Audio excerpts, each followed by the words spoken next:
Have you ever sensed cash escaping your grasp, no matter how firmly you try to keep it? Maybe you labored relentlessly only to reach the end of the month with an empty wallet. Maybe you've puzzled over why, despite your diligence, money fades away like water flowing through spread fingers. You're far from the only one. That subtle sorrow has occupied innumerable lives across time.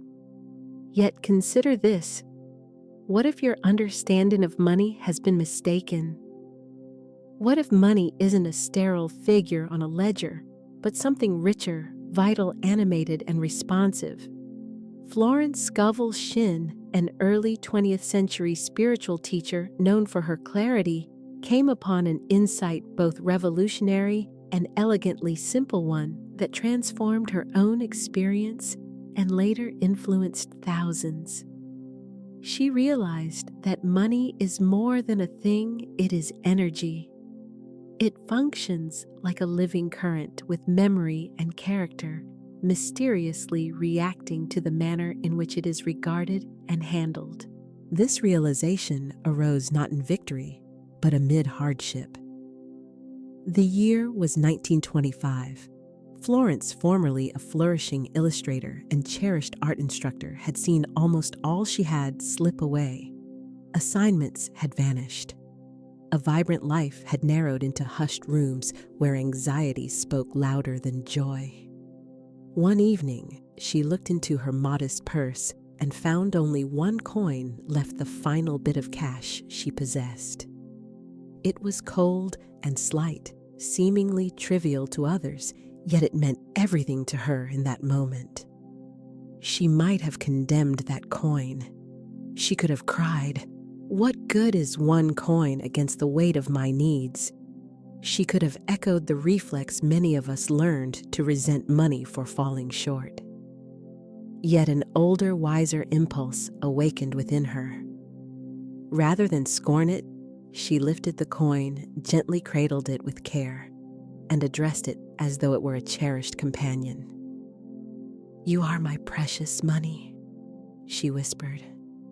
"I bless you, and I love you. You are a messenger of supply, and you will multiply in wonderful ways." In that very moment, a change occurred.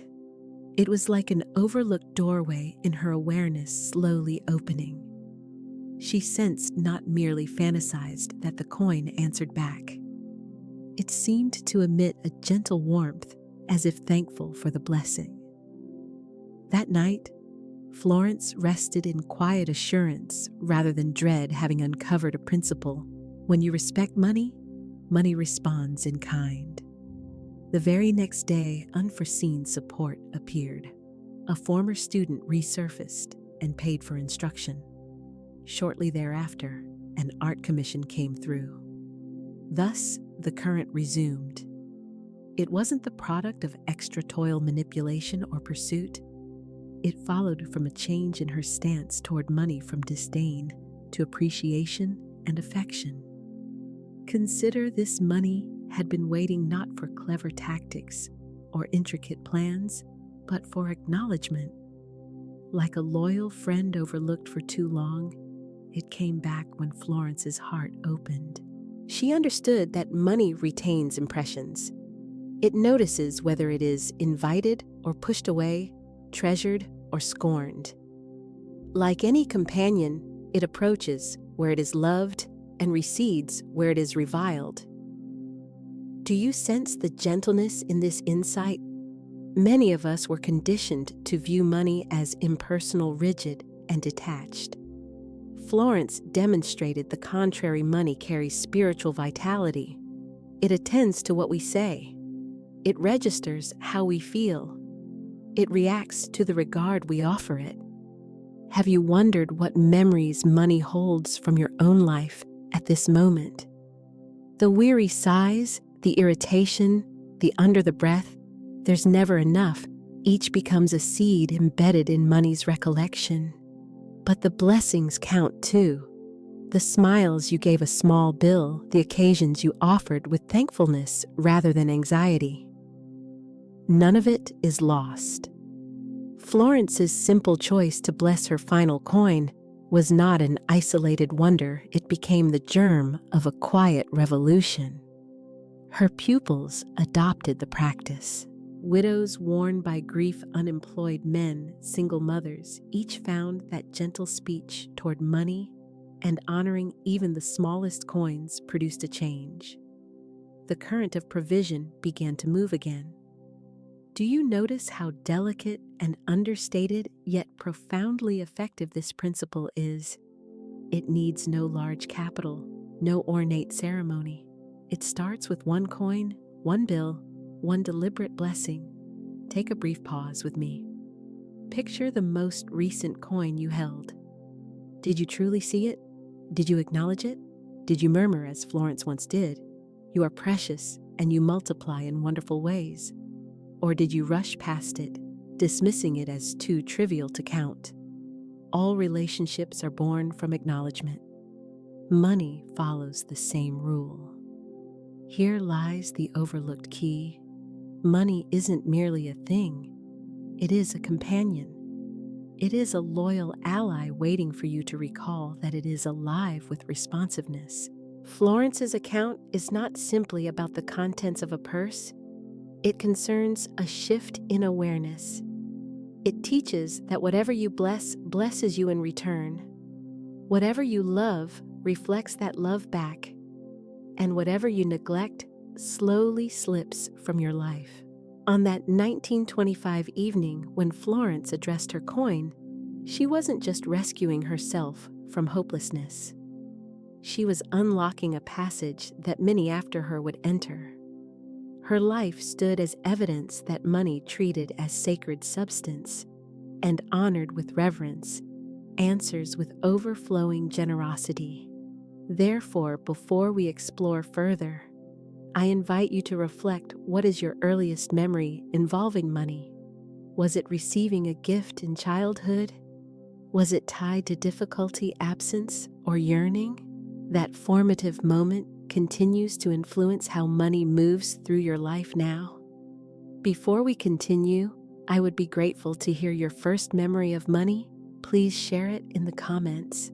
You may be astonished at how strongly that memory still contours your experience today. Have you ever sensed that a room stores what happened there? A space that once rang with laughter seems to retain its brightness. A seat that cradled your tears can feel weighted with grief. In the same way, a home recalls its visitors, money recalls how it has been regarded. This insight, central to Florence Scovel Shinn's teaching, proposes that money is more than an exchange. It is a living flow that takes on the emotional charge we direct toward it. If you treat it with contempt, it draws back from you. If you value it tenderly, it comes closer and lingers. If you speak blessing over it, it increases and expands.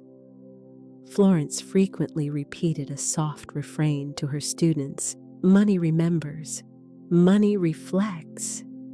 A narrative from the depths of the Great Depression illustrates this principle with striking force. A widowed mother responsible for her children and lacking reliable income held only a handful of coppers. It was an era when a loaf of bread felt extravagant and anxiety drifted through streets like smoke. People murmured about bank failures and savings disappearing in a day. Many condemned money as heartless, slippery, even thieving.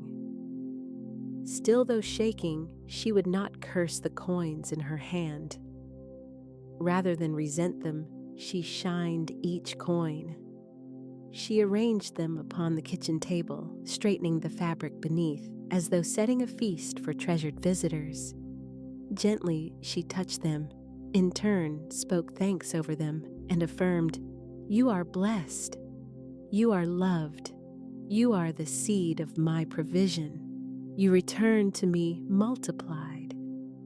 Her children observed without a word, unsure why such small change merited such honor. Yet within days, aid appeared from unforeseen directions. A neighbor arrived with food. a far-off relative mailed an envelope of money. Soon afterward, she found paid work repairing garments for an affluent household. This was more than fortune, it was the reverberation of her reverence. Money had carried and returned the blessing she gave it. Think of money as resembling a child.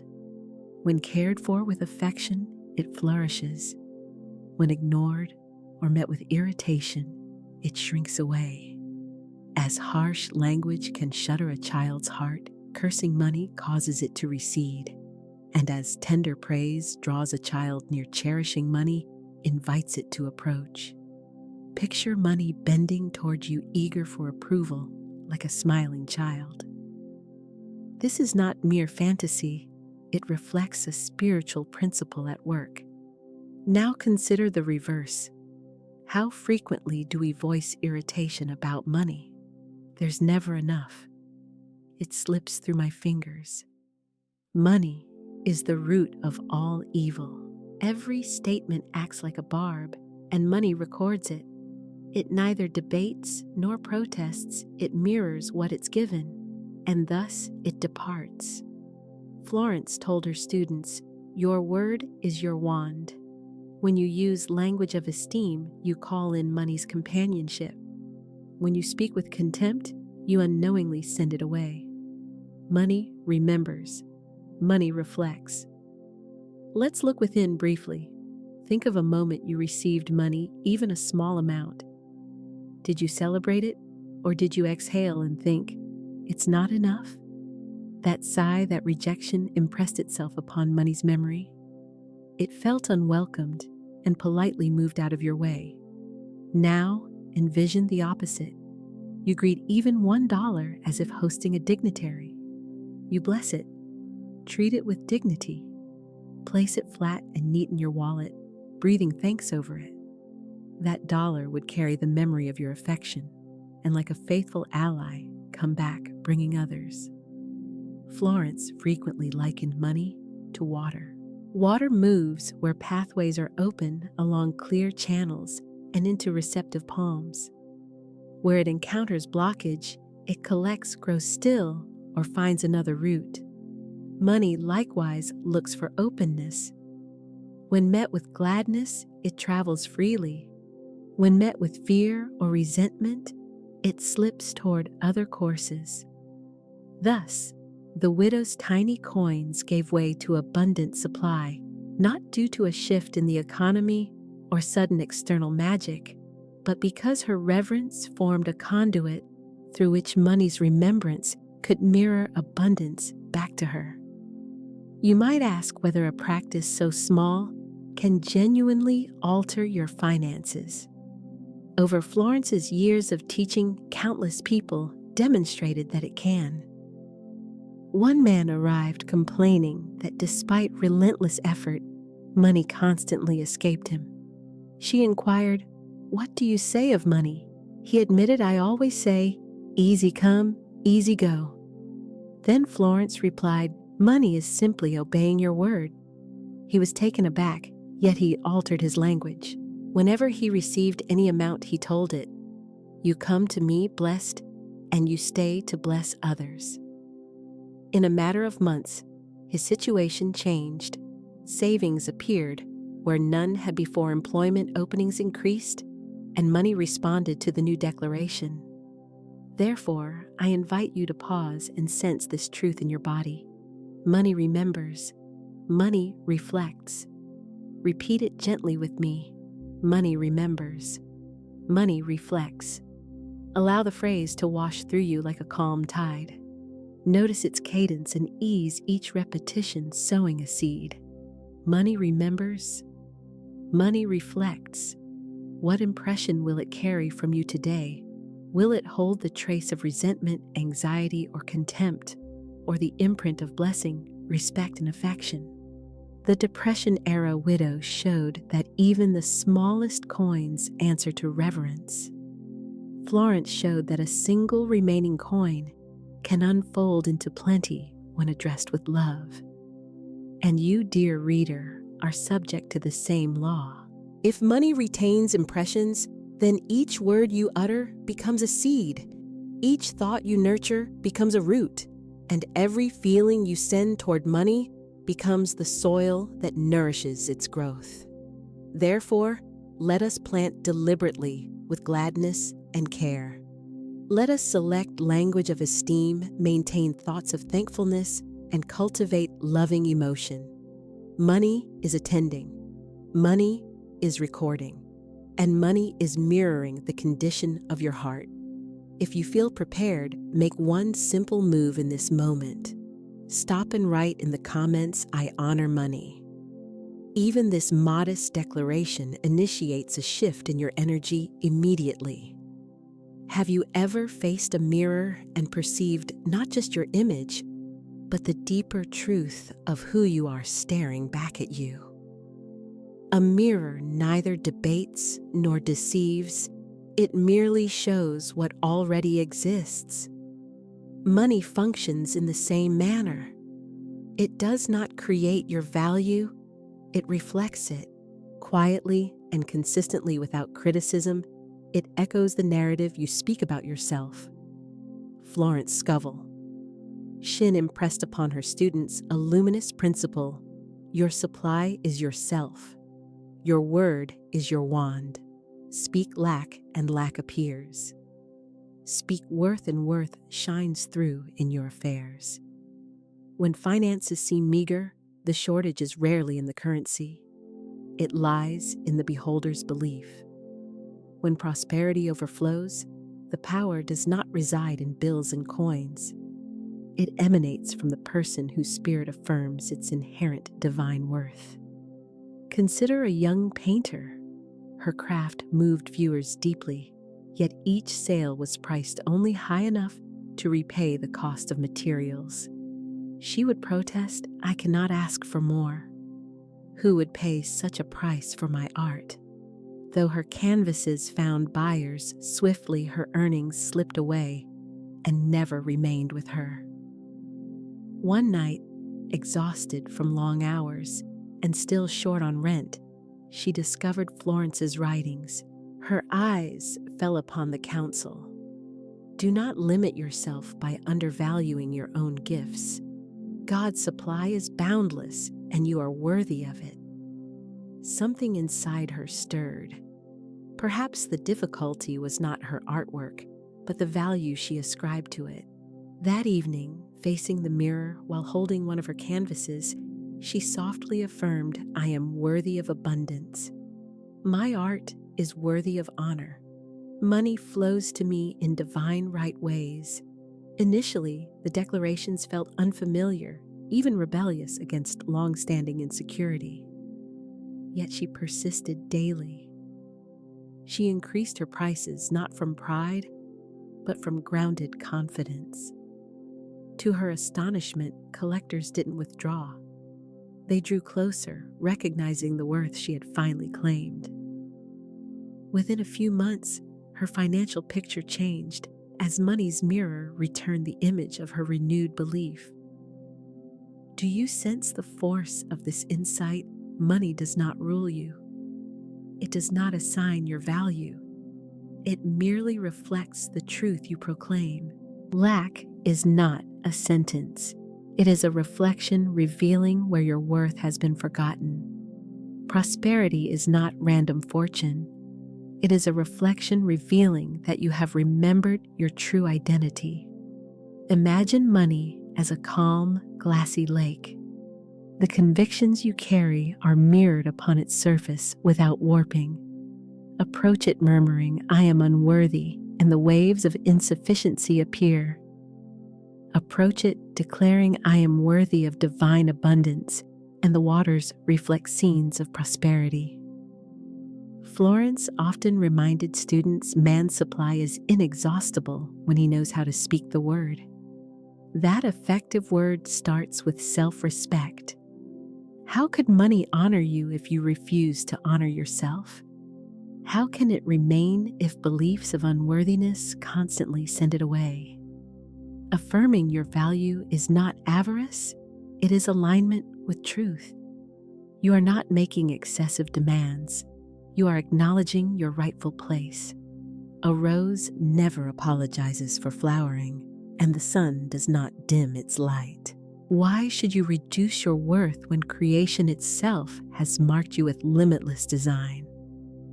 Let us pause briefly. If you wish, close your eyes. Picture yourself before a mirror, viewing your reflection not through the lens of past fears, but through clear truth. Beneath the weariness and outside the uncertainty, you are luminous, garbed in light, and deserving of every good thing. Now say quietly to yourself, I am worthy of abundance. Repeat the phrase gently until it steadies and stands strong inside you. Notice the subtle change in money's mirror and sense its readiness to return the new truth you are embracing. The young painter's tale is universal. At one time or another, we have undervalued ourselves, offering our time, talent, and labor for less than their true worth, not solely due to outside pressure, but because we accepted limiting beliefs. Money predictably and faithfully reflected that belief back to us. Yet as she reclaimed her value, you can reclaim yours. Every instance of self-honor invites money's respect.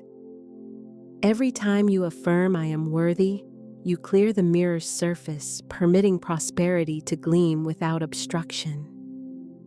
Envision your days shaped by this recognition. Money neither judges, nor penalizes, nor withholds. It simply mirrors you. And if you wish for more, the first transformation takes place not in your wallet, but within your inner life. Florence's guideline is straightforward yet profound. Your word is your wand. What you speak becomes what you show. What you affirm becomes what you live. The wand, therefore, rests in your own grasp. Will you use that wand with fear, calling forth scarcity, or wield it with faith, inviting abundance to appear? The mirror awaits your signal. What image will it be asked to return? Now inhale deeply and rest your hand lightly over your heart. If this teaching speaks to you, murmur the words, I am worthy of abundance. Afterward, write it below not to brag, but to publicly declare. When you proclaim your worth, creation heeds it, money records it, and your life begins to mirror that truth. Have you ever asked yourself what unfolds when a person embraces Florence Scovel Shinn's lessons and actually practices them amid the untidiness of real life? It is one matter to hear these ideas in the abstract and politely agree when we describe money as energy, as remembrance, as reflection. It is something altogether different to watch them play out inside real stories. Tender, complicated and luminous stories where panic becomes provision and lack gives way to movement and ease. Florence held that lived testimony is the most convincing instructor. Show me a life changed, she would say, and I will show you the proof of principle. With that in mind, let's enter the accounts of people who chose to honor money even during their darkest seasons and found to their surprise that it returned to them in remarkable ways. Let us begin again with a widow from the Depression era. The pantry stood empty, her children were hungry, and her heart was exhausted. Yet she recalled Florence's counsel. Bless every penny, for every penny holds the seed of increase. She brought her children to the kitchen table, arranged the final coins she owned, and together they prayed with sincerity. She declared aloud, "These pennies are precious. They are loved. They multiply in divine right ways." The little ones, though small, echoed her words, their tones quiet yet earnest. That evening, a neighbor appeared with bread and a jug of milk, saying simply, "I felt led to bring these to you." The following day, a letter arrived from a far-off cousin with a check enclosed. Not long afterward, a nearby shopkeeper offered her paid sewing work, Her children carried the memory of that night for life. To them, that table became an altar where small coins turned into sustenance. They matured not with a worldview of shortage, but with an awareness of movement and supply, less in despair and more in sacred remembrance. A man from New York approached Florence with words steeped in resentment. After losing his position, he complained, "Money hates me. I chase it, and it runs away. I've worked harder than anyone, but I always end up with nothing." Florence heard him out calmly and then responded, "It is not money that flees it, is your words that drive it away. You have treated it as an enemy, and it has obeyed your declaration." She instructed him to alter his language. Each morning, he was to hold whatever cash he possessed, even a few cents, and affirm, "Money loves me. Money is my faithful friend. It comes to me easily and joyfully, and it stays to bless others." Initially, he felt awkward and self-conscious. Yet within several weeks, modest openings began to surface: one odd job, then a short consulting task. He treated every dollar with care, laying it flat in his wallet and blessing it before it left his hand. Before long, a previous co-worker referred him for a fresh role. Soon after, he earned a promotion, and for the first time in years, his earnings stabilized. "Money has never betrayed me again," he told Florence afterward. "It remembers my love, and it reflects it." You may remember the young painter we discussed earlier, hesitant about her prices and anxious to request what her talent merited. When she started affirming her value, she observed not just an increase in patrons, but a profound inward change as well.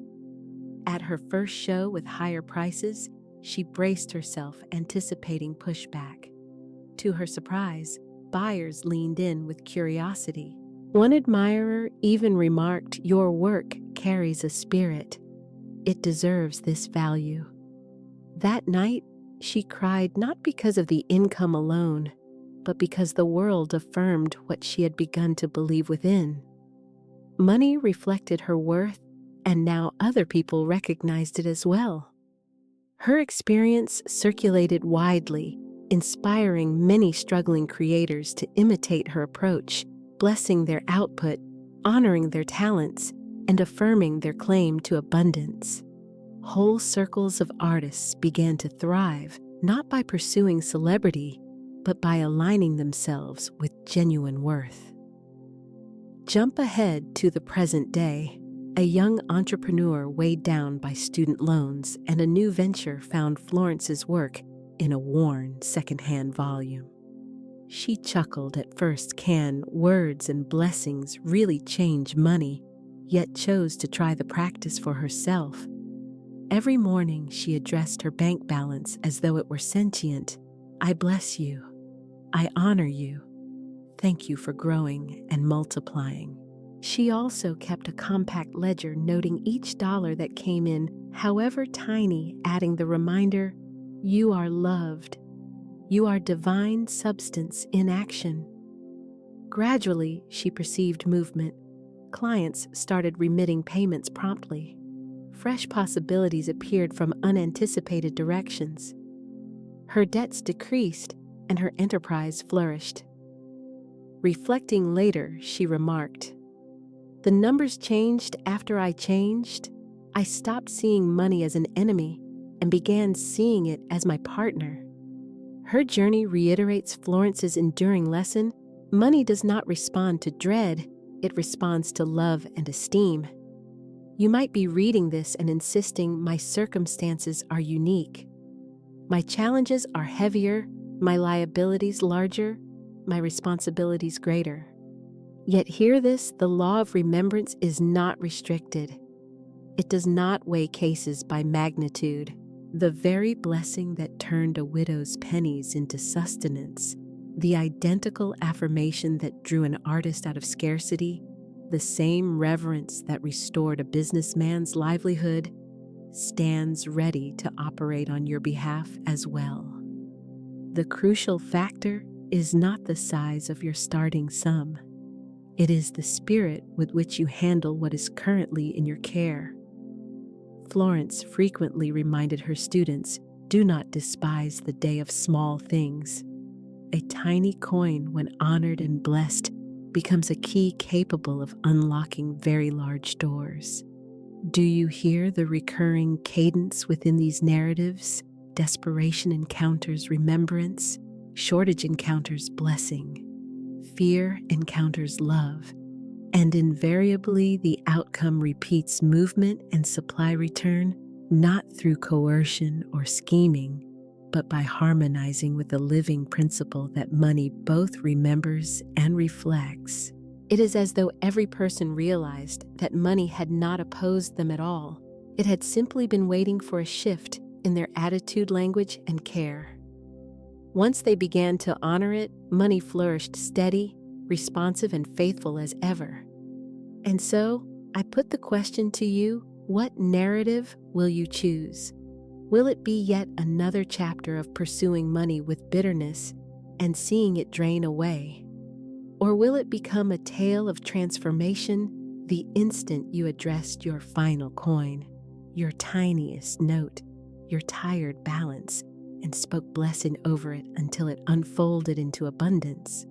What others have discovered, you can discover as well.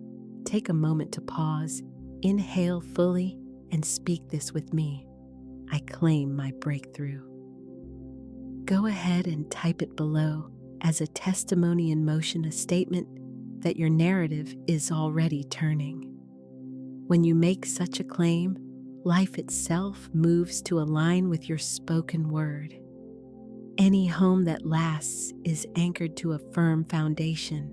Absent that base walls, split roofs cave, and even stout timbers fail.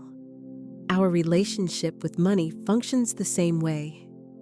If truth is missing at the base, attempts to construct prosperity keep collapsing. We hustle, plan, hoard, and plot only to loop back into scarcity.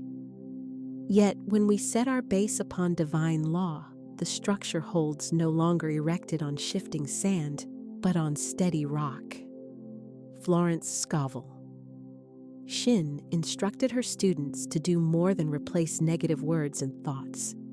She urged them to build a dependable cadence, a spiritual framework able to weather tempests of fear and surges of doubt. She named this practice working the law. Abundance, she explained, is not a one-off occurrence or brief marvel. It is a sustained manner of living. Therefore, before we journey further into money's mystery, we need to pour the footing. This sacred dwelling rests on 7 pillars: respect, daily dialogue, healing wounds, forgiveness, gratitude, self-worth, and divine design. We will explore each not as theory, but as practical steps brought to life through story illustration and affirmation. Picture a seed resting in your palm. Thrown aside without care, it dries up and dies. Planted with attention and nurtured, it matures into a tree. Money behaves similarly. It flourishes when rooted in the soil of respect. Florence frequently taught, never despise money, no matter how small. To despise it is to close the door to its increase. A tiny coin still contains the potential of abundance. True respect doesn't wait for large sums. It starts by honoring even the humblest pennies. A woman approached Florence, lamenting constant shortage. Florence inquired, "How do you keep your money?" The woman confessed she jammed bills into her bag, wrinkled, uncared for, and ignored. Florence told her to flatten every note, arrange them in order, and bless them. In a few weeks, her finances shifted, not due to different paper bills, but because newfound respect invited a fresh current. Practicing respect turns money from a mere item into an ally. It trains your inner life to declare, "You are precious. You are welcome here." And money retains that honoring. Connections are strengthened by dialogue. Companions separate when silence prevails, but thrive when conversation continues. Money likewise benefits from ongoing exchange. It hears and answers. Consistent daily speech establishes a reliable bond of trust. Florence directed her students to voice a morning blessing over their money. I bless my money and see it multiplying daily. It is divine substance, and it fulfills my needs in perfect ways. One student, a tired shop owner, started each morning by opening his register, gently touching the small change within and blessing it. Patrons sensed his quiet joy. They began visiting more frequently and invited others along. The business expanded not from marketing spend, but from the attractive force of his daily dialogue with money. Address money the way you would a dear companion, with thankfulness, gentleness, and assurance. Say to it, I honor you, I welcome you. You stay and multiply in my life. Remember, words are never empty. They are seeds, and steady conversation becomes the water that brings them to fruition. Many of us hold emotional marks from earlier money experiences. Maybe you grew up with arguments over bills echoing through the house. Maybe you heard, we can't afford that so often that longing began to feel embarrassing. These injuries persist, subtle but potent, and they still influence how money interacts with you today. Florence encouraged students to meet such memories with compassion. She often reminded them, heal the root and the branch will blossom. A man admitted that money always leaked away regardless of income. In contemplation, he recalled his father's harsh phrase, money slips away from fools. He had internalized that injury in childhood and carried it for years. Florence led him through forgiveness of the past. He then affirmed, I release the words of lack. I plant new words of abundance. Money stays with me to bless my life and the lives of others. To heal old injuries is not to delete events. It is to transform their significance. When you bless what has been, money is released from the weight of old stories and begins to move freely again. Refusing to forgive is like bolting the entrance. Money cannot pass into a heart that is shut. Bitterness toward people or toward money constructs unseen barriers that keep provision at bay. Florence told of a woman who was defrauded out of a large sum. She held on to resentment for years and alongside it endured chronic hardship. When she finally proclaimed, I forgive the past. I release all resentment. I walk free in abundance, her flow returned. In mere weeks, surprising opportunities rebuilt her prosperity. Forgiveness isn't a pardon for wrongdoing. It is a release for the one who forgives. In that spacious freedom, money flies back like a bird freed from confinement. Gratitude functions as a magnet for prosperity. It is active and generative, not passive. Florence referred to gratitude as the mystic key that opens the storerooms of provision. A young mother once protested that she had nothing worthy of thanks. Florence gently asked, Do you have a roof over your head tonight? Yes, the mother whispered. Do your children sleep warm? Yes, then start with that, Florence replied. The woman started every morning by affirming, Thank you for this roof. Thank you for this warmth. Thank you for this day. Soon, modest blessings appeared, groceries from neighbors, unanticipated childcare support. New opportunities followed, and her life changed direction.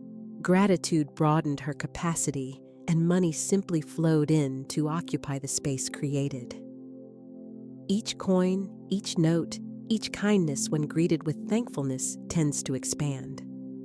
Gratitude does not sit idle until wealth shows up. it invites and summons abundance into form. We have already met this principle. Money mirrors your self-appraisal. When you honor yourself, money mirrors that honor. When you disregard yourself, money echoes that disregard. Florence taught plainly, you cannot receive more than you believe you are worth. True self-worth is not conceit, it is agreement with divine reality. You were made worthy. The task is to remember it. Every time you affirm your value, you wipe the mirror clean. Every gesture of self-respect pushes the door further open. Then money, a loyal companion, comes in freely where a self-knowing soul invites it. Beneath everything is divine order. Money is neither haphazard nor arbitrary. It operates by a law as exact as the heavens. When you come into harmony with that law, supply arrives not accidentally, but reliably. Florence affirmed infinite spirit is never late. Supply is always at the right time and in the right way. Confidence in divine order loosens fear's hold and lets you rest in the certainty that your needs are recognized and their provision is already arranged. A student terrified of eviction sought Florence's help. Florence instructed her to affirm, I dwell in the house of divine abundance. Infinite supply is mine now and forever. Mere days before the deadline, unexpected funds appeared, and she remained in her home.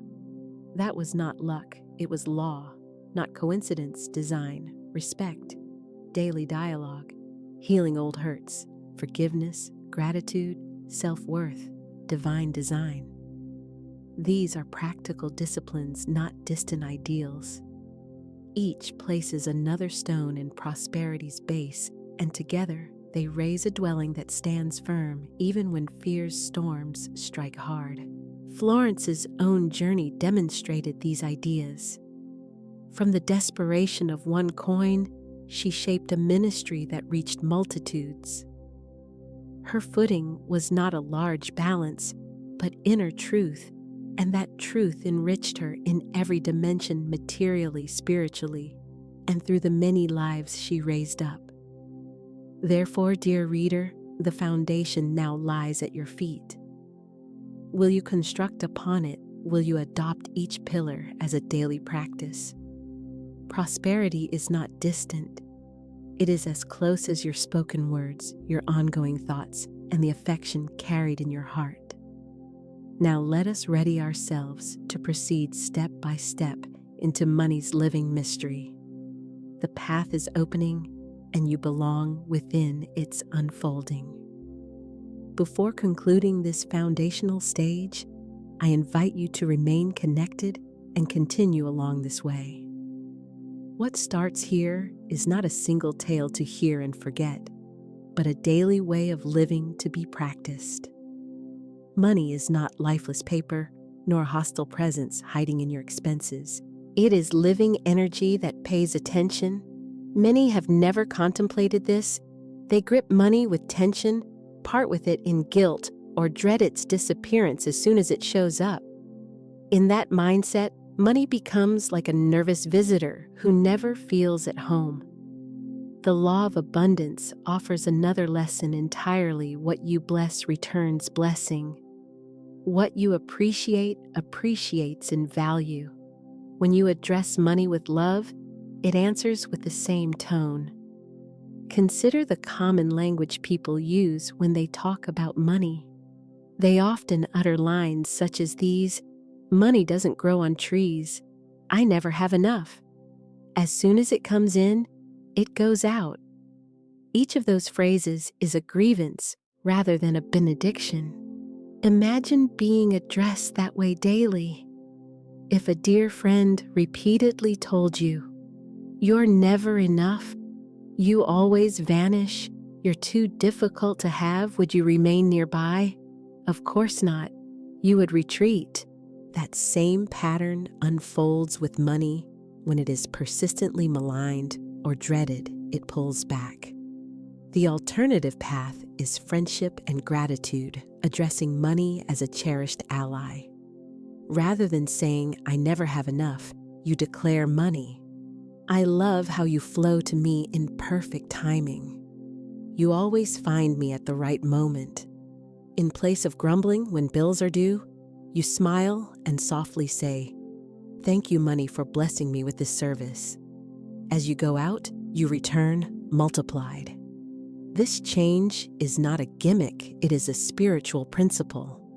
Florence Scovel Shinn emphasized that words are your wand, and what you declare shapes your lived experience.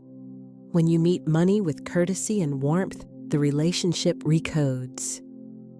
You effectively open the door for it to arrive more frequently and to remain with you for longer periods. Let us put this into practice side by side. Pick up a coin, any coin from your pocket or purse. Place it in your palm at this moment. Register its weight, its surface, its warmth or coolness. This small piece of currency serves as a messenger of abundance. Next, address it gently as you would a friend. "Money, I love you. Thank you for being here. I welcome you into my life. I bless you as you multiply and return to me in greater form." Pause for a moment and observe your bodily state after speaking. Do you feel a touch lighter? Perhaps a flicker of joy? That sensation is gratitude's vibration coming into harmony with wealth. Initially, this practice may seem awkward or amusing, yet under the laughter lies genuine healing. You are shifting from fear toward love, overlaying new healthy emotions upon the old patterns. Fear says, "Money abandons me." Love says, "Money always finds me." Resentment says, "Money is hard." Gratitude says, "Money flows with ease." Shame says, "I don't deserve it." Friendship says, "I am worthy of all good." Each blessing spoken over a coin, a bill, or a balance, no matter how modest, signals to the universe, "I am a faithful steward of plenty. You can entrust me with more."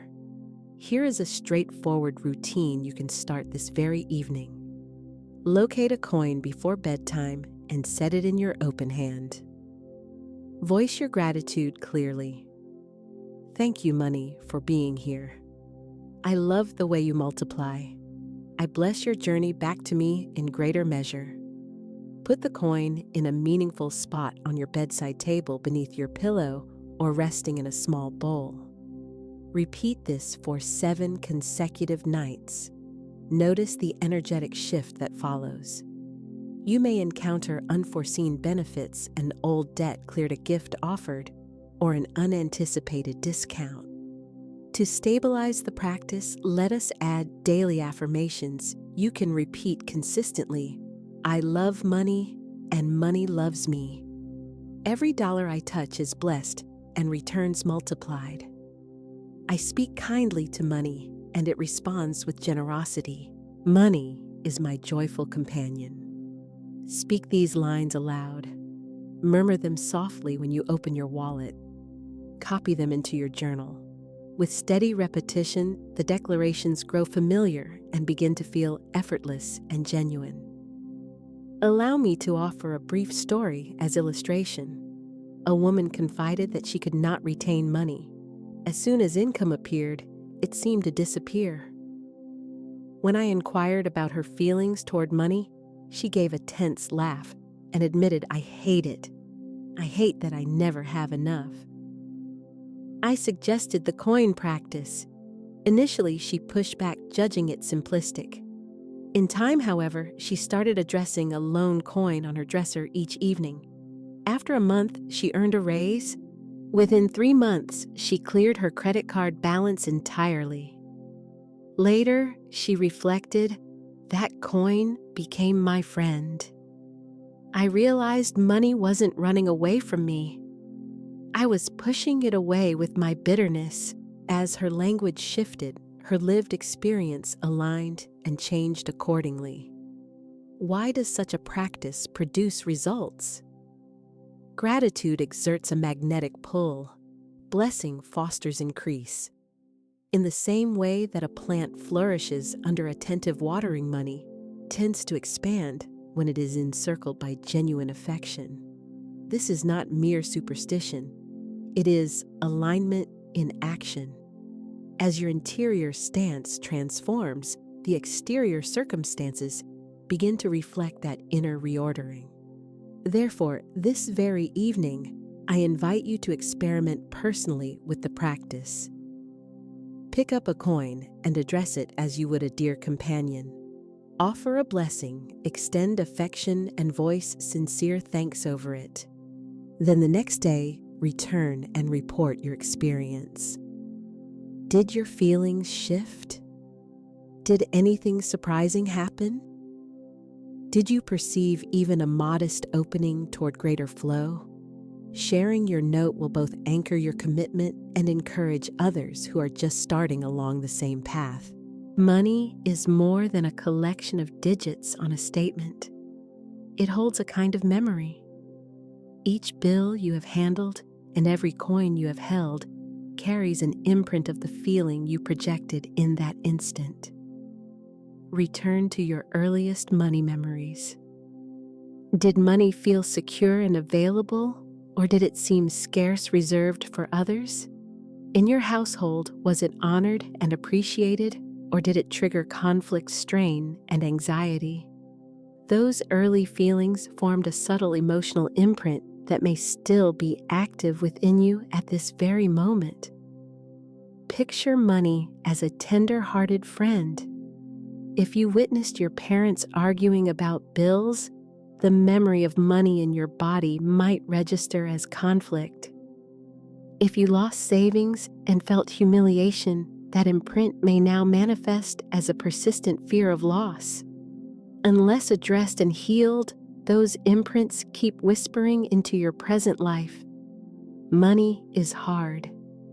Money makes people fight. I can't trust money to stay.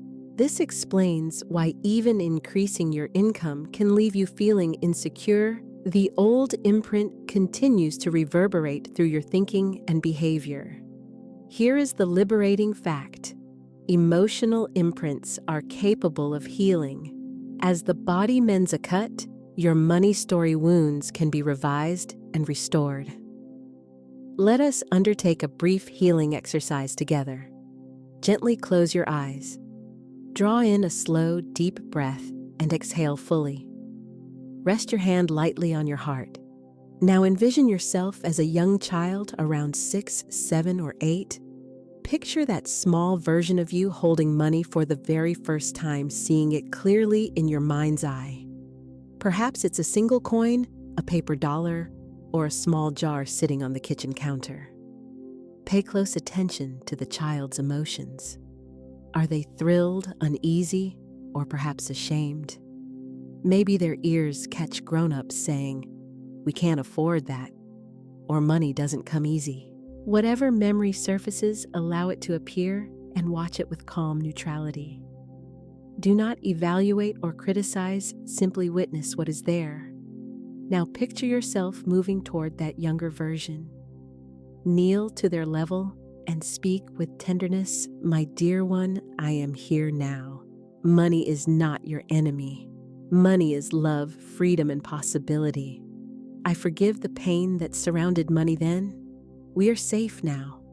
We are learning a new way."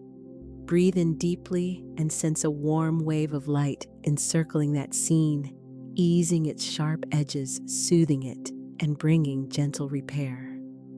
When it feels right, allow your eyes to open and return to the present moment.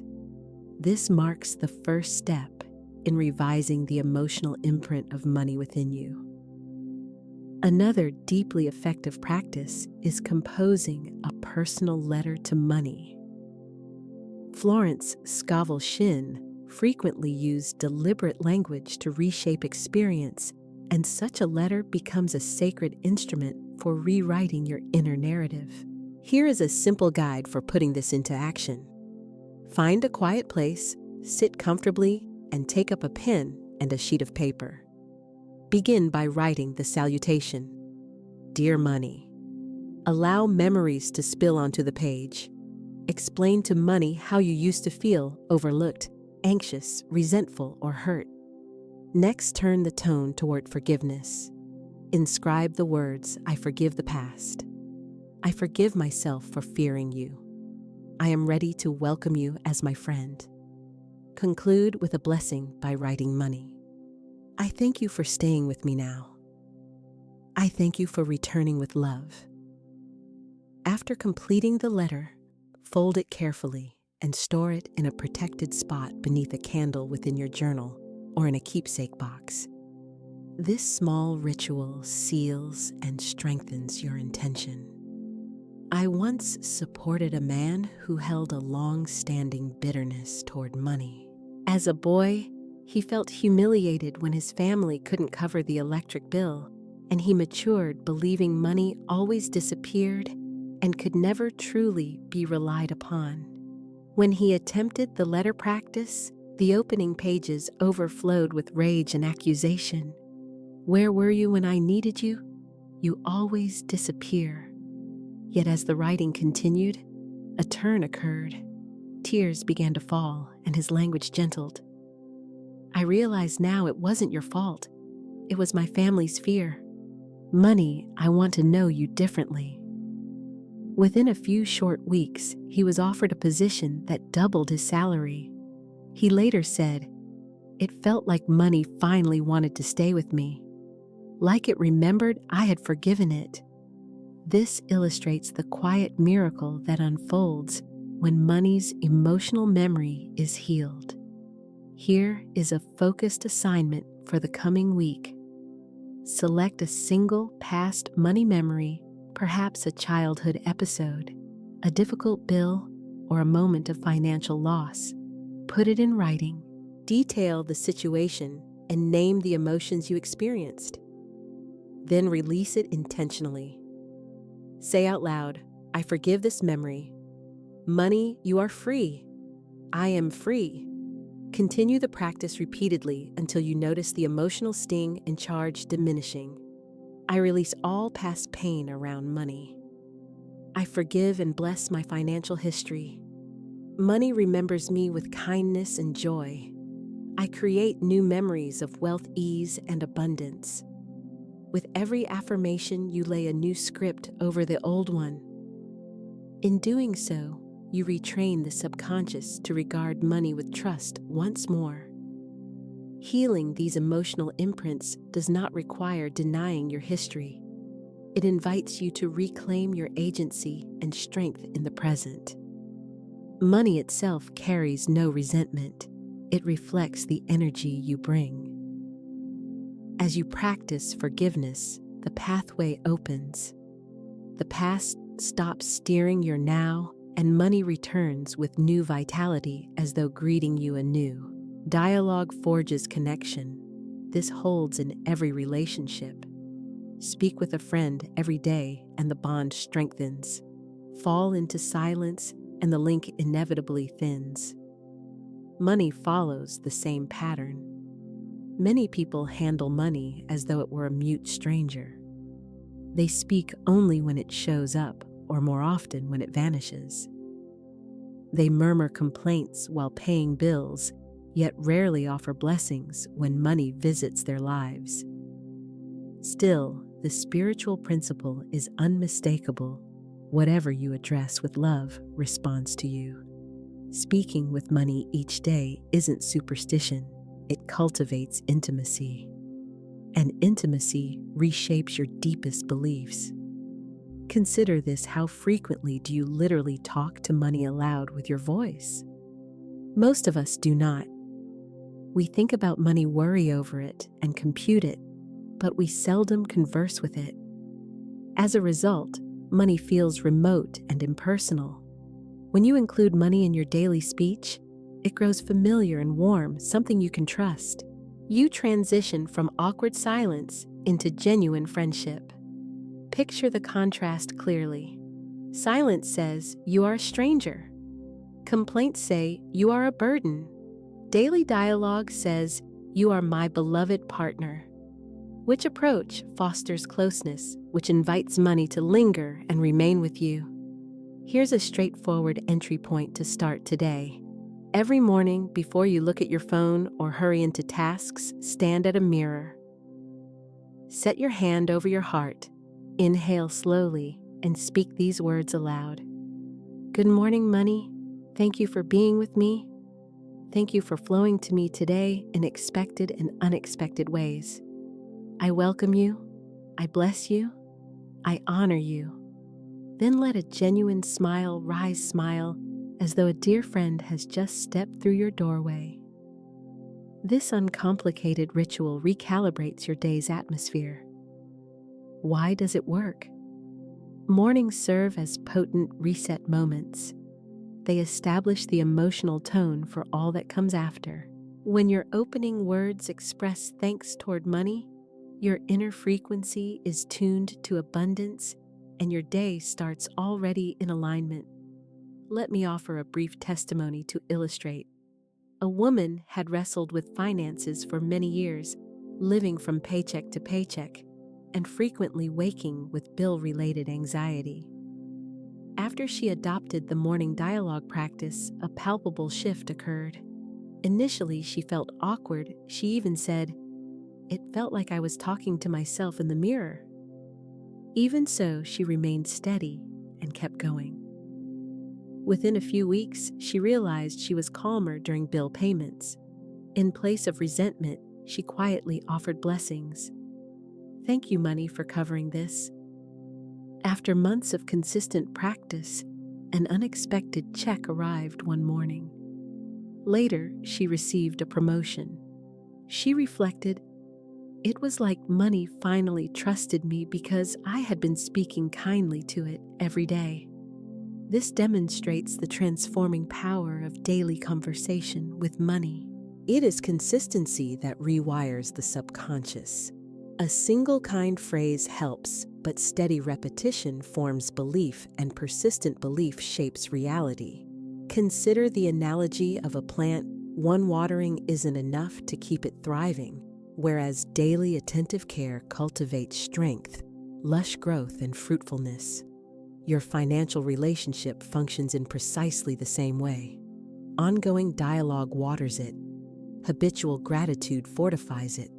Regular blessings allow it to bloom. Here is a concise script you can adopt immediately. Morning, good morning, money. Thank you for arriving today. I bless every dollar that flows to me. During the day when you receive money, welcome, friend. I'm glad you're here. When you spend money, thank you for blessing me and others. Return multiplied. Evening, good night, money. I bless the flow that continues as I rest. Say these lines with genuine feeling. Murmur them as you tap your card, open your wallet, or sign into your bank. With time, the conversation will feel natural and even delightful. As you continue, you may notice the following shifts. Bodily tightness around money thoughts starts to relax and soften. Bills stop feeling adversarial and start appearing as moments to bless and let energy circulate. Your creativity widens. You start noticing fresh avenues through which money can enter your life. Fear diminishes while a sense of peace gradually grows. Why does this happen? Because conversation fosters intimacy. Intimacy nurtures trust, and trust naturally enables flow. Let's lock in the practice by repeating these affirmations. I greet money daily with love. My words of blessing create rivers of wealth. Money enjoys my company, and I enjoy money's company. Consistency builds my wealth consciousness. Recite these every day, and in time, they will transform into your default inner dialogue. Keep in mind that every dialogue with money is simultaneously a dialogue with the divine source. Money is one channel of infinite provision. Speaking with love places you in harmony with the larger law of abundance. Florence Scovel Shinn taught, "Your word is your wand." Your steady dialogue is a form of practical magic. It shapes and casts a new-lived reality. Beneath each money fear lies an old injury or bruise. Some wounds are minor, the ache of being unable to buy a childhood desire. Others run deep, witnessing family hardship, losing a home, or hearing relentless arguments about overdue bills. Still others are born of shame, being told you are unworthy of wealth, or that money itself is evil, greedy, or corrupting. Such injuries etch marks upon the soul, and until they are mended, the current of money cannot move unimpeded. Call to mind the most painful financial experience you have ever faced. Was it the humiliation of standing at a register as your card was declined? Was it staying up late hearing your parents quarrel about unpaid notices and overdue balances? Or was it living under the belief that regardless of effort, there would never be enough to go around? These moments settle into the subconscious and replay like soundless films, quietly whispering fear whenever money approaches. This explains why higher earnings may still leave you unsettled. The original wound has not yet been healed. Mending these injuries resembles a kind of spiritual surgery. Picture a thorn lodged deep in your palm. You can bandage it, conceal it, or act as if it's gone. Yet until it is extracted, the ache persists. Money wounds function the same way. You might avoid them, look away, or smother them beneath short-term earnings, but the discomfort keeps throbbing. True healing asks you to expose the injury to light, remove it with care, and permit new healthy tissue to grow. This is not a sentence or penalty. It is a path to freedom and release. Let me share an example from David's life. David was raised in constant scarcity. He recalls his father pacing the kitchen, repeating, "We'll never get ahead," and his mother weeping softly over a stack of bills. As an adult, David achieved professional success and earned more than his parents ever did. Even so, he lived with persistent dread, saving compulsively, denying himself enjoyment, and fearing sudden loss. When our healing work started, he recognized that the issue wasn't dollars, it was emotion. The memory of his parents' suffering lodged painfully in his heart. Using guided forgiveness and letter writing, he addressed the wound head-on. "I am not bound to the past. Money, I release the fear of my family. I bless them. I allow joy to live in me now." Gradually, his stance toward money became gentler. He permitted himself to travel, to be generous, and to take real enjoyment. The thorn was removed, and peace filled the space it once occupied. Let us share a brief healing exercise now. Close your eyes and breathe in slowly. Then exhale completely. Visualize yourself resting calmly upon a luminous healing table, surrounded by warmth, safety, and the comforting presence of the divine. Now inquire gently within, where do I hold my money wounds? You might sense weight across your chest, constriction in your abdomen, or pressure around your throat. Wherever it shows up, simply acknowledge it. Next picture, a golden hand of light entering that area, not to injure, but to restore. Watch as it extracts the old wound, perhaps a thorn, a rock, or a heavy chain, lifting it away with great care. Whisper these words softly, "I release this wound. I no longer carry it. I am whole. I am free." Finally, visualize the golden light filling that area with calm joy and gentle ease. Your muscles release their grip. Your whole body relaxes, and your heart opens and expands. Take one more slow, steady breath. Then gently allow your eyes to open and return to full awareness. This is what we might call spiritual surgery in action. With each repetition of the practice, one more layer of hurt softens and gradually dissolves away. Once more, the simple act of writing can serve as a potent form of medicine for the heart and mind. Compose a letter this time addressed not to money, but directly to the wound that still lingers within you. Tell the story of what occurred in clear, unvarnished terms. Be fully candid. Let the anger, the shame, and the grief flow onto the page without holding back. Afterward, include these words: I release you. You no longer define me. I bless the past. I claim my abundance now. When you're finished, seal the letter. If you feel guided to do so, you may safely burn it as a symbolic act of letting go and release. This ritual helps to create genuine closure. In essence, you are informing your subconscious the wound has been acknowledged. It has been healed. We are free. As healing unfolds, keep compassion at the forefront. Many money-related injuries are inherited, rooted in family narratives, cultural conditioning, and struggles that span multiple generations. Your parents likely bore their own unhealed injuries. Your grandparents may have endured poverty conflict or seasons of intense hardship that shaped their views. In tending to your own wounds, you help to mend theirs as well. You bring a painful cycle to a close and open a new, life-giving story, one that can bless you and those who come after you. This is holy, courageous work, deep and sacred in its impact. I release the pain of past money wounds.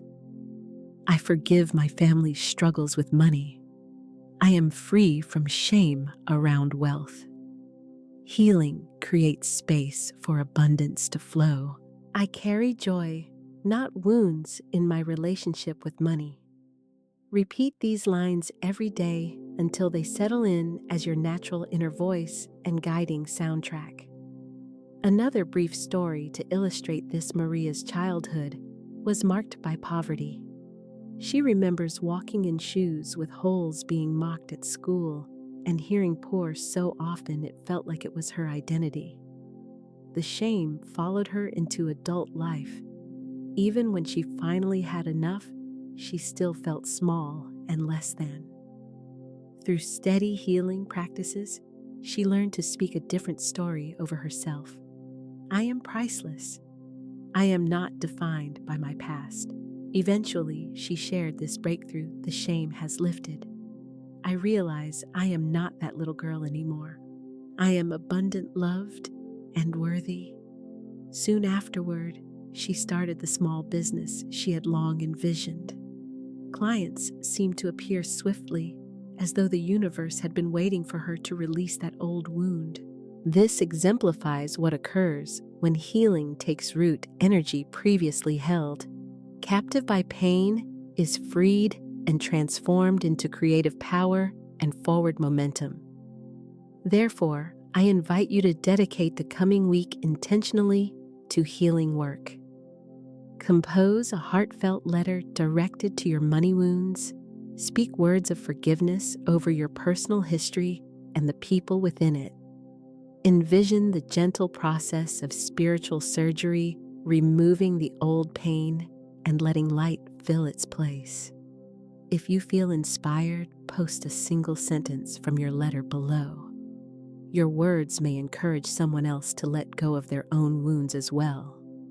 Money functions not merely as an instrument or medium, it also operates like a mirror that reflects back what is within you.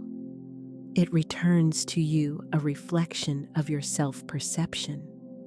Your earnings, your reserves, and the openings that appear all reverberate with the convictions you hold regarding your own worth. If your belief leans toward unworthiness, the financial reflection typically shows scarcity and limitation.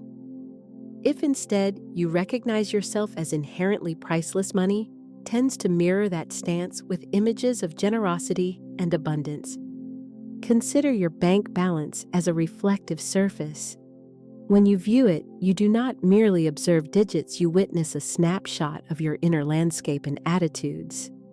In the same way, a household mirror offers an honest report about a tousled hairstyle. The money mirror accurately reflects what you truly believe you merit. The encouraging news is this mirrors shift when the original image changes. Stand upright and the reflection shows poise. Declare your worth, and in time, your financial reflection begins to display that renewed valuation. Allow me to illustrate with a brief story. Sarah, a gifted designer, labored diligently, often staying late, yet her wages scarcely met her expenses. Inside, she repeated the belief, "I'm just lucky to have a job." Unsurprisingly, her accounts reflected the belief she held persistent scarcity. Eventually, she recognized that she had been undervaluing her contributions. She adopted new affirmations: "I am worthy of being paid well. My work carries great value." Buoyed by fresh confidence, she requested a raise. When her manager declined, she applied elsewhere. Within weeks, an offer arrived that doubled her pay. She later reflected, "The moment I decided I was worth more money, mirrored it." Pause for a brief moment right now. Picture yourself before a full-length mirror. Rather than your face, the surface reveals your financial life and patterns. What features do you observe in that reflection? Does the image appear bright, fluid, and open, or does it look dim, constrained, and tight? Does it display a spirit of generosity, or does it reveal edges of worry and fear? Does the reflection indicate self-respect and care, or does it suggest neglect and undervaluation? Now envision altering your stance, straightening your spine, raising your chin, and allowing a confident smile. Notice how the mirrored image shifts immediately.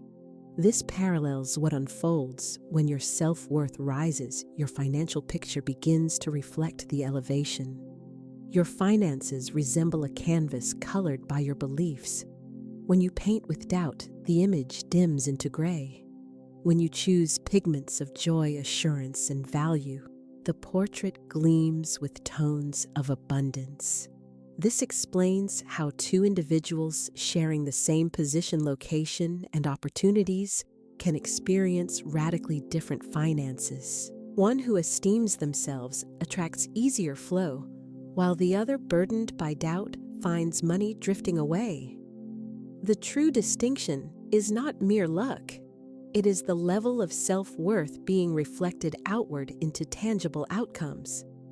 Here is a practical exercise you can implement. List 3 concrete ways you contribute value, perhaps through kindness, creative insight, specialized skills, or the steadying force of your presence. Every morning, stand at a mirror and read these statements aloud to yourself with clarity. Then add the affirmation, "I am priceless. Money reflects my worth with generosity." With repetition, your inner portrait gradually transforms. As that inner picture evolves, the external financial reflection shifts accordingly. I am priceless. I honor my worth, and money mirrors it. My income rises as my self-worth rises. I am worthy of every blessing. Money reflects the value I carry within. Speak these affirmations out loud. Jot them on sticky notes and place one near your bank card so each time you pay or receive funds, you are reminded, "I am priceless." Let me offer another illustrative story. Michael taught for a living and cared deeply for the work, yet he felt chronically undercompensated. He eventually noticed that his internal script teachers don't earn much had been constraining him. He introduced new declarations. My gift is valuable. I deserve multiple streams of income. Shortly thereafter, he began after-school tutoring and later launched an online course that reached hundreds across the globe. His income tripled not because external reality suddenly shifted, but because the inner mirror transformed. He remarked, "The moment I saw myself differently, opportunities appeared that I had never noticed before." Money does not sit in judgment. It reflects you. It reveals the places you doubt yourself and the places you respect and honor who you are. Rather than resisting the image in the glass, adjust the internal picture. As you elevate your sense of worth, the reflected scene becomes brighter. This is not conceit. It is alignment with reality. Your intrinsic worth is immeasurable. When you embrace that truth, money gladly echoes it in form. Therefore, today, I invite you to stand before a mirror, meet your own gaze, and affirm with conviction, "I am priceless." Repeat the phrase until it feels authentic, until your heart accepts and believes it as living truth. Afterward, post your affirmation below. Voicing it and putting it into writing helps seal the truth within your spirit. Affirm aloud, "I am priceless." Then share your affirmation below to anchor it further. A profound truth is stitched into your very being. You came into life carrying a divine design, a unique purpose, a singular melody that only you can express. When your life lines up with this design, abundance tends to arise organically. Doors open and money comes alongside as a supportive companion to your calling. Conversely, when you stray from your design, copying others or pursuing mismatched paths, money often feels strained, limited, and unwilling to cooperate. The abundance principle is straightforward. Alignment fosters prosperity, while misalignment brings struggle and friction. Picture a bird attempting to swim like a fish, struggling, gasping, and almost drowning. The bird might envy the fish and wonder, why is it so easy for them? Yet the truth is plain, the bird was not made for water. Its wings were crafted for soaring flight. When the bird unfurls its wings and rises into the air, effort gives way to ease. Envy dissolves, replaced by the realization, "This is who I am. This is what I was made for." The same principle applies to you. You were never designed to mimic another's pathway. You were formed to inhabit your own divine pattern, and when you do, money tends to flow in to uphold and sustain it. Many of us stumble into the snare of imitation and comparison. Observing another's success, they conclude, "If I copy that path, I'll succeed too." Yet real abundance rarely springs from imitation. It arises from authenticity and truth to self. Florence Scovel Shinn wrote, "There is a place that you are to fill and no one else can fill. Something you are to do which no one else can do." Attempting to live by another's blueprint obstructs your own. Honoring your unique path, however, tends to unlock doors and opportunities. Let me share a brief story to ground this idea. Rachel chose finance for its perceived safety. Although competent, she felt drained each day. Money arrived, but seemed to vanish rapidly, as if recognizing her lack of alignment. Her hidden passion, however, was baking, crafting intricate, beautiful cakes. She dismissed it with beliefs like, "That isn't practical. That isn't a real career." Eventually, she chose to heed her heart. She baked on weekends and sold to friends. Demand rose quickly. Within 2 years, she resigned from finance and opened her own bakery. She later said, "When I finally aligned with my design, abundance rushed in. Customers, opportunities, money. It all flowed to support what I was meant to do." How can you discern your particular divine design with clarity, joy? Which activities cause your heart to brighten and come alive? Ease. What feels innately natural for you, even when others see it as difficult? calling, for what do people repeatedly seek you out? Guidance, creative ideas, healing support, instruction flow. In which pursuits do you lose track of time because your engagement is so complete? Your divine design is not truly concealed. It has whispered to you for years. Even if you have overlooked its voice, it remains present, waiting patiently for you to listen and respond. Open your journal and pose these inquiries to yourself with sincerity and depth. Which specific activities, pursuits, or practices make me feel most vibrantly alive and fully engaged? What innate talents, strengths, or contributions do I effortlessly give to other people? If financial limits were entirely removed, what would I gladly choose to do each day with enthusiasm and joy? In which areas of my life have I sensed clear divine promptings or inner guidance and yet set them aside or disregarded them? Write without restraint or self-editing. Resist the urge to censor your thoughts. Allow your deeper truth to surface on the page. Next, inscribe this pledge: I align with my divine design. I am open to abundance that flows from my true calling. Money is magnetized by genuine purpose and gravitates toward it naturally. When your life aligns with your divine design, money perceives you as an open, coherent channel. It responds, in effect, yes, this flow belongs here. This is authentic and worthy. When you operate outside your design, money tends to resist, not as punishment, but as a corrective nudge. Periods of scarcity often serve as markers guiding you back toward your authentic path. Anthony worked a decade in a corporate role he despised. Although his salary was respectable, his expenses continually expanded to meet his income. Regardless of pay increases, he never truly moved ahead. When he examined his divine design, he discovered that his genuine gift lay in music education. He began modestly offering evening lessons, and to his surprise felt invigorated rather than depleted. The flow of students steadily increased. Within 3 years, he shifted entirely into this vocation. His income rose consistently, yet the greater change was fulfillment. He said, "The money I make now feels alive. It flows, it stays, it multiplies. Because I'm finally in my true work." Living in alignment with your divine design encompasses more than finances. It is fundamentally about freedom.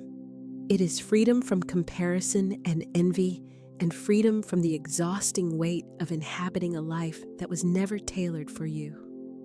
Walking in your design ends the need to compete or strain. You recognize, I have my lane. I have my song. I have my wings, and you move accordingly. In that place of alignment, abundance meets you and joins your path. I align with my divine design. Abundance flows through my true calling. What I am called to do, I am fully equipped to do. There is no competition in my design, only flow. Money supports me as I live my authentic life.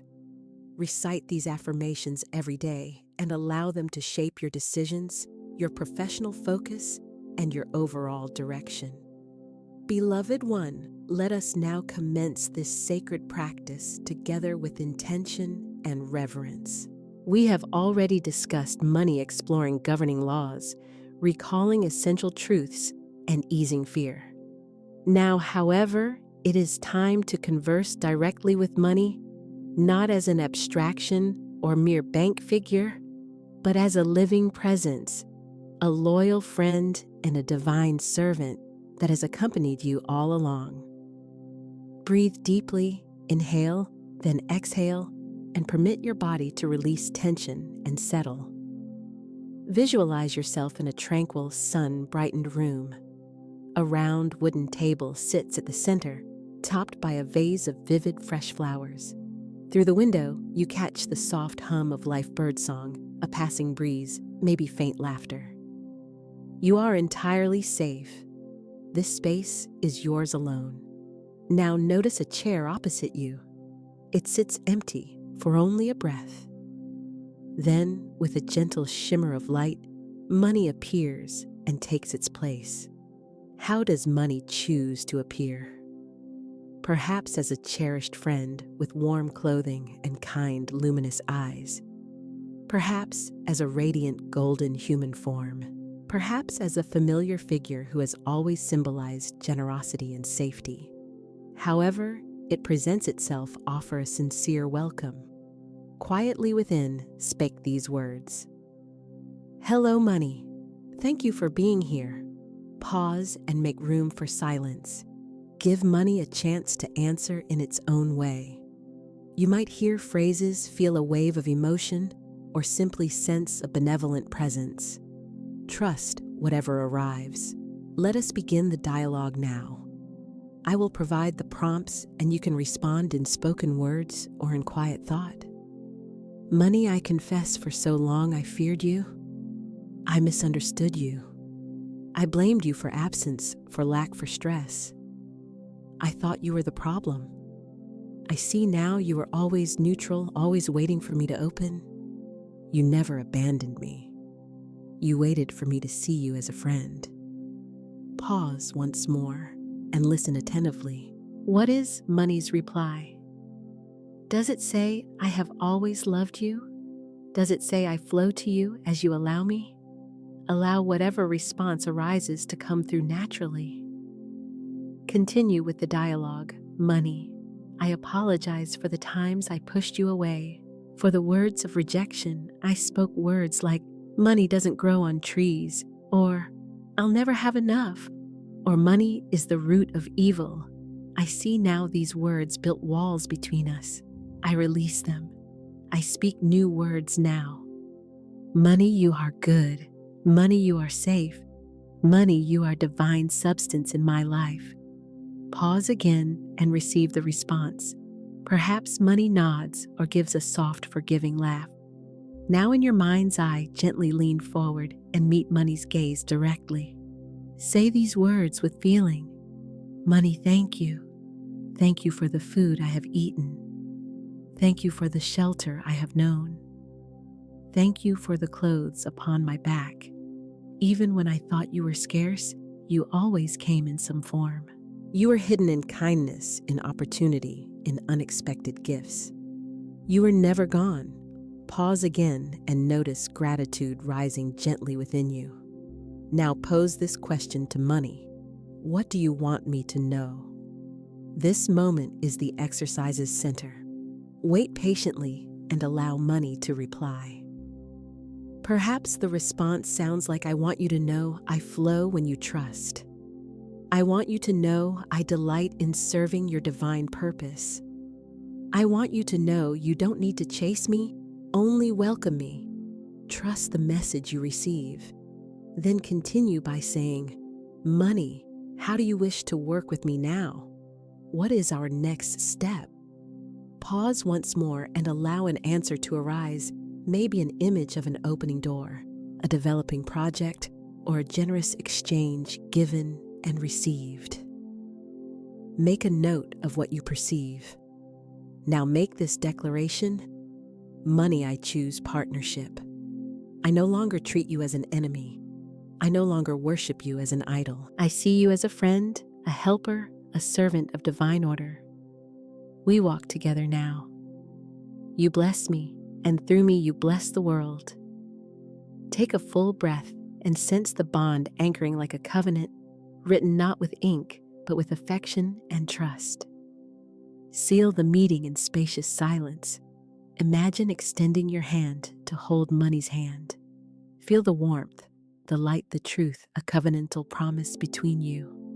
And when you are ready, speak this closing line. Thank you, money.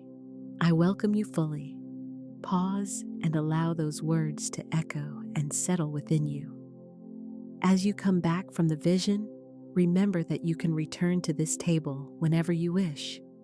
Money is consistently willing to meet you. It is neither far away nor opposed to you. Money is your friend awaiting your voice. When you feel ready, write this simple acknowledgement. Thank you, money. Beloved soul, let us now enter the sacred practice of letter writing to money.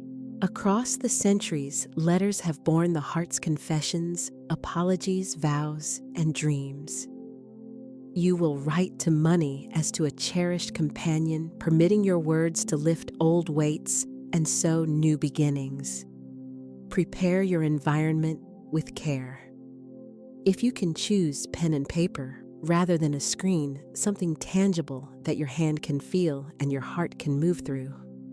You may light a candle or simply breathe deeply and set your intention. This letter is sacred. This letter is for healing. This ritual involves 3 letters, an apology, a gratitude, and a partnership letter. Each liberates you in successive layers, clarifying your relationship with money until it gleams with crystalline clarity. Letter 1. The apology. Close your eyes and recall moments when you rejected, feared, or mishandled money. When you said, "I'll never have enough." When envy surfaced toward those with more. When you labeled money as evil. Allow these memories to arise, not for condemnation, but for release. Now write the following opening. Dear money, I am sorry. I am sorry for blaming you for my fears. I am sorry for speaking against you, for thinking you were the problem.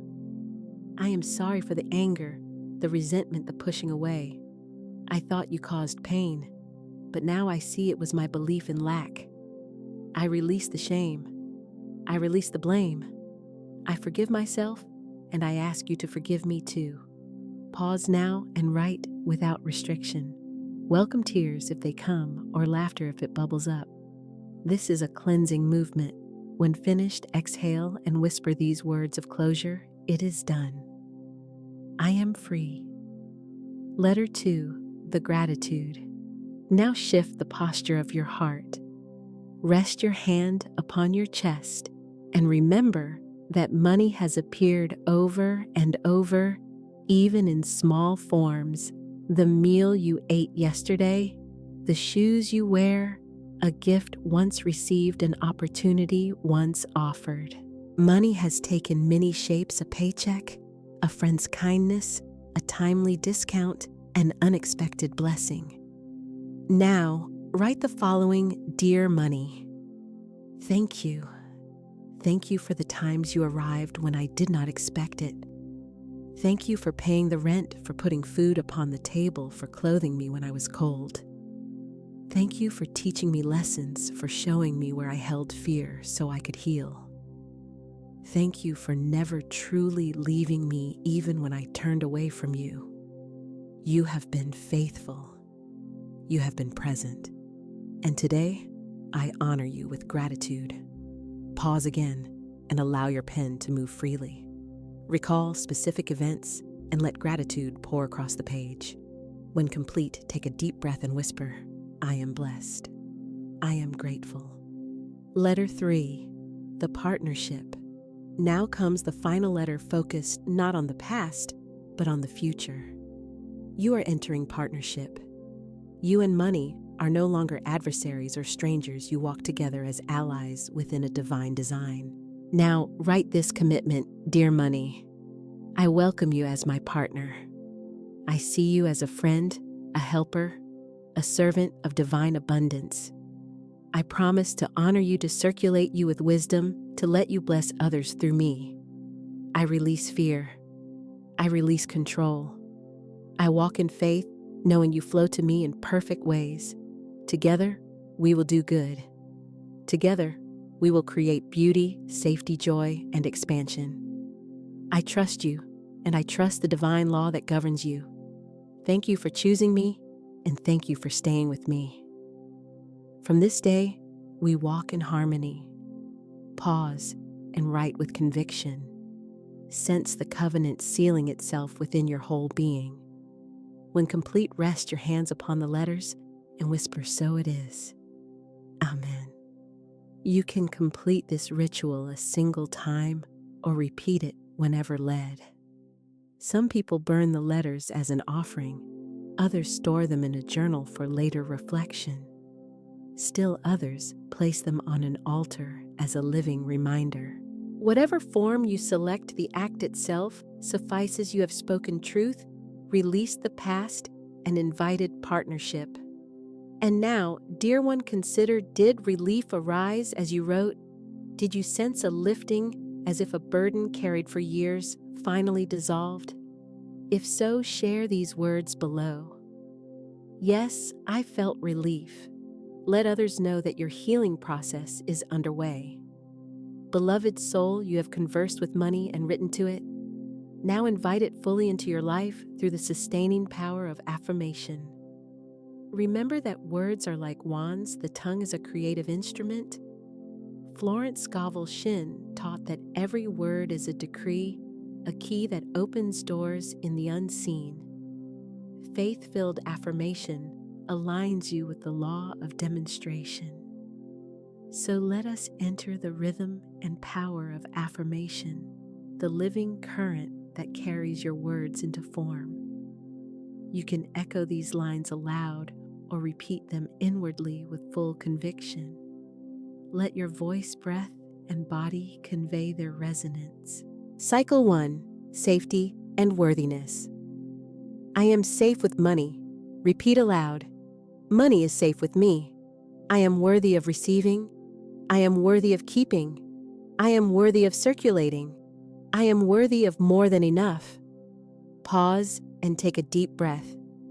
Feel these statements settling and anchoring within your nervous system. Cycle 2. Overflow and ease. Money flows to me in expected and unexpected ways. Money comes easily, frequently, abundantly. I do not chase money. Money finds me. I do not strain for money. Money delights to serve me. I relax and money arrives. I rest and money multiplies. Pause for a moment and smile. Become aware of how your body loosens and softens the instant you let go of strain and force. Cycle 3. Gratitude and circulation. I bless every dollar I have. I bless every dollar I spend.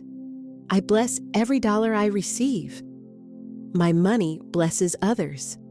My money creates joy, peace, and beauty. My money circulates and returns multiplied. Pause again.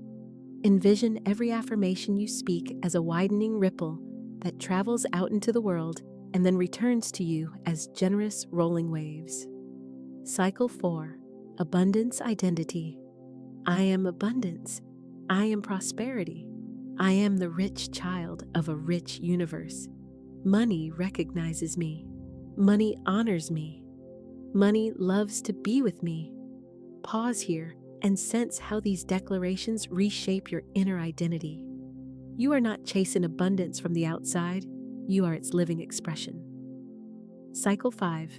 Divine partnership. Money is my friend. Money is my partner. Money is my servant of divine purpose. I use money for good. I use money with wisdom. I use money with joy. Pause once more. Rest your hand upon your heart and whisper softly, I am never alone. Money walks beside me as a faithful companion. Cycle 6. Receiving. Now all channels are open. All doors are open. All ways are open. I receive wealth now. I receive prosperity now. I receive abundance now.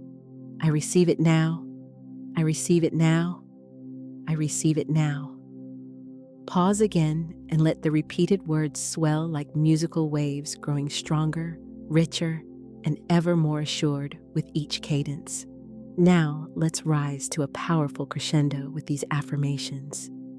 Repeat them with full certainty and wholehearted conviction. Everything I desire is already mine. Money flows freely, endlessly, joyfully. My supply is infinite, inexhaustible, immediate. I walk in abundance. I live in abundance. I am abundance. Pause here and breathe deeply. Notice how the atmosphere around you subtly changes and sense your inner frequency, lifting and becoming more radiant. Dear one, affirmations are never hollow phrases, they operate as creative law.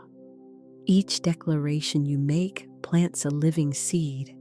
Some germinate swiftly, while others require patience, yet all eventually produce fruit. Repeat these daily upon waking before rest, and whenever fear murmurs lack, and observe how truth steadily dissolves the lingering shadow.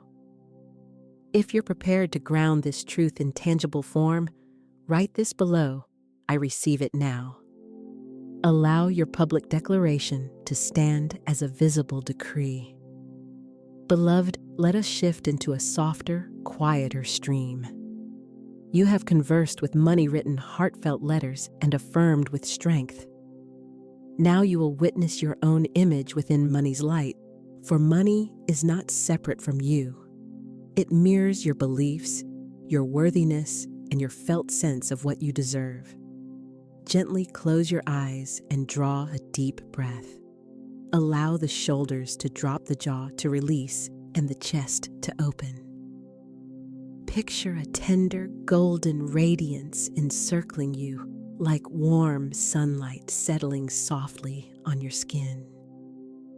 A magnificent mirror now arises before you, tall and radiant, bordered not by wood or metal, but by living light. This is no ordinary mirror. It reflects more than your form. It reveals your soul, your inner relationship with money, your self-worth, and your deepest convictions about abundance. Move in closer and gaze into the mirror. What is revealed to you there? At first, you may notice doubt or the echo of old phrases, not enough, too hard, never for me. Do not be alarmed. This is simply leftover residue from the past. Recognize it and allow it to melt away. Observe the mirror brightening as it rinses the outdated stories clean. Now the glass begins to glow with golden light.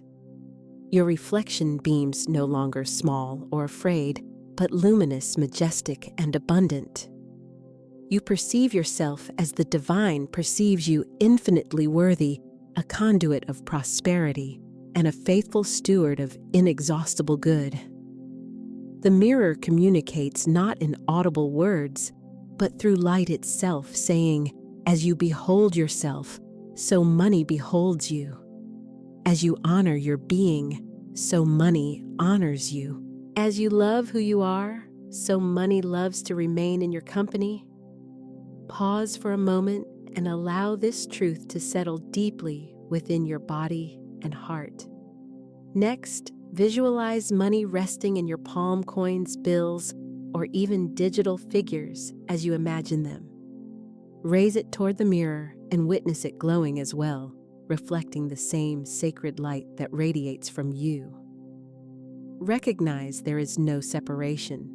Money is not external to you. It echoes the condition of your inner life. Speak softly and clearly, I am worthy of abundance. Pause and notice the mirror confirming the statement, your reflection nodding in agreement. Now say this, I am safe with wealth. Pause again and observe the mirror's light intensify in response. Speak this final affirmation in the sequence, I am the reflection of divine prosperity. Pause once more and watch your image widen and brighten, filling with even more radiant light. Now step entirely through the mirror's surface. Allow the light to cloak you like a flowing garment. Sense yourself uniting with the reflection, the highest, most abundant, most radiant version of you. Inhale this truth. This is your real identity. Be still in silence for a few moments.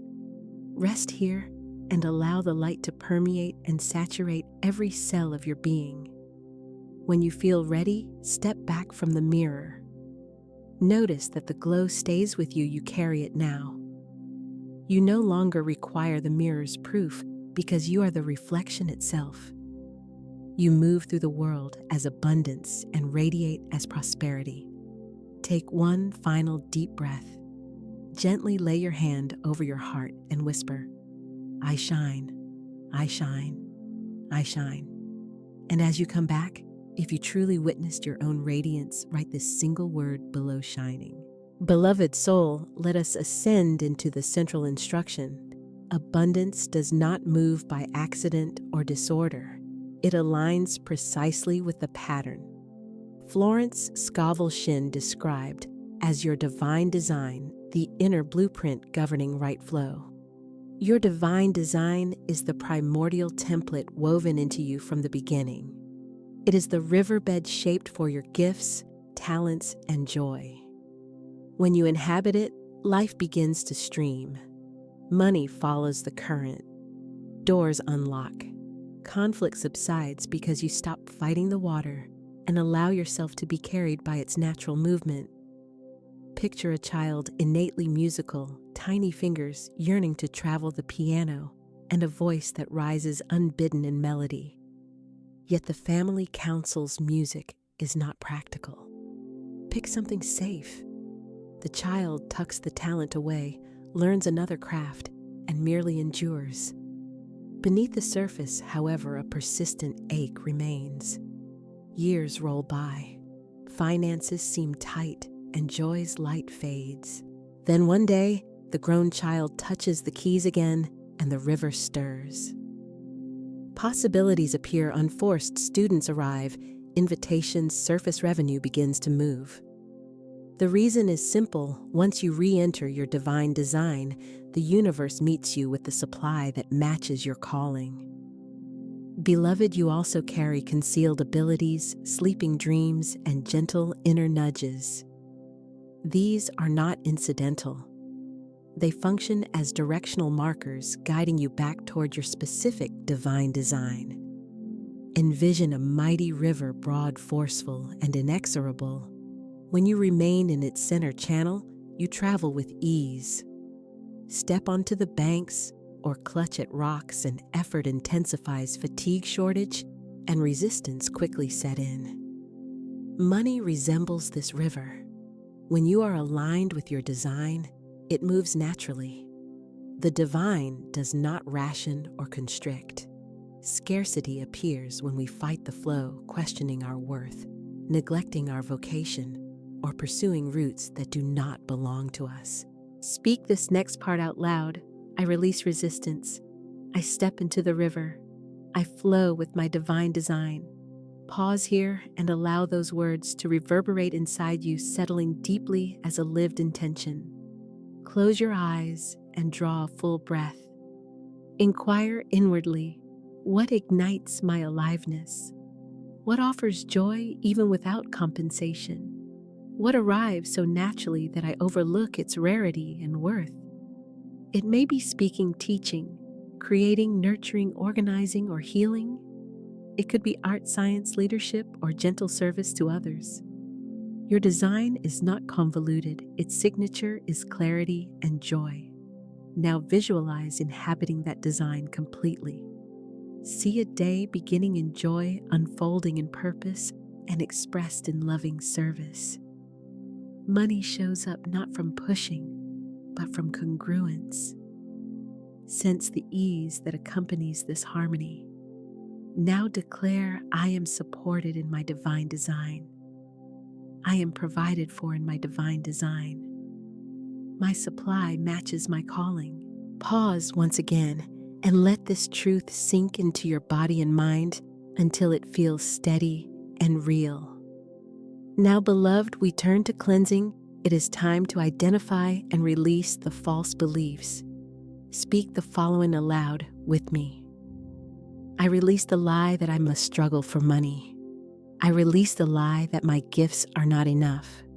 I release the lie that abundance is only for others. Now replace those with these truths. My gifts make a way for me. My talents are valuable. My divine design is prosperous. Consider a flower seed. It never labors to become a tree, nor envies the oak, nor copies the vine. It unfolds as itself, and in doing so, receives nourishment, water, and sustenance appropriate to its nature.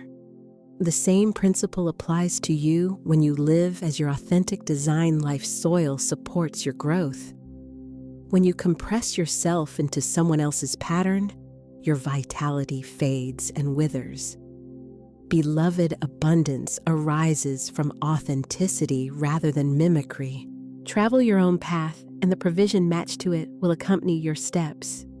Let us now seal the teaching with firm declarations.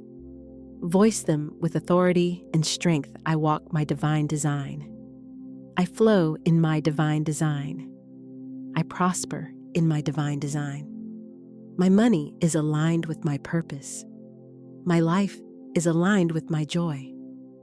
Pause here and repeat the lines until your heart vibrates with unmistakable certainty and conviction.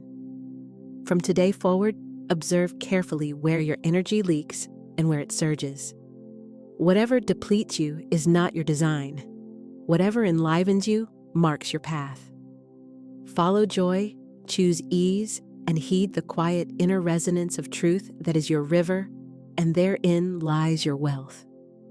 Remember, beloved, divine supply and divine purpose are inseparable. Where there is a true calling, provision accompanies it always and without exception. And now, I invite you to make a public declaration of faith. I walk my divine design. Let this be your covenant, your solemn vow, and your ongoing commitment. Beloved soul, we have walked side by side through this expansive journey from beginning to culmination. You have addressed money as a trusted friend, composed letters that mended the past, proclaimed your abundance with conviction, gazed into the sacred mirror, and recognized your worth, and finally stepped into your divine design, the flowing riverbed of your authentic calling.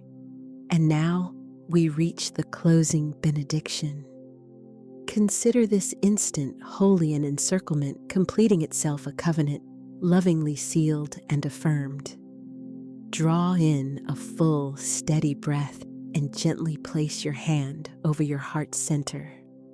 Receive the following as though the divine itself is addressing you personally, intimately. And now, my child, you are loved. You are provided for. You are never alone. Abundance flows to you now, not as a reward, but as your birthright. Money walks beside you as a servant of good, never as a master, always as a friend.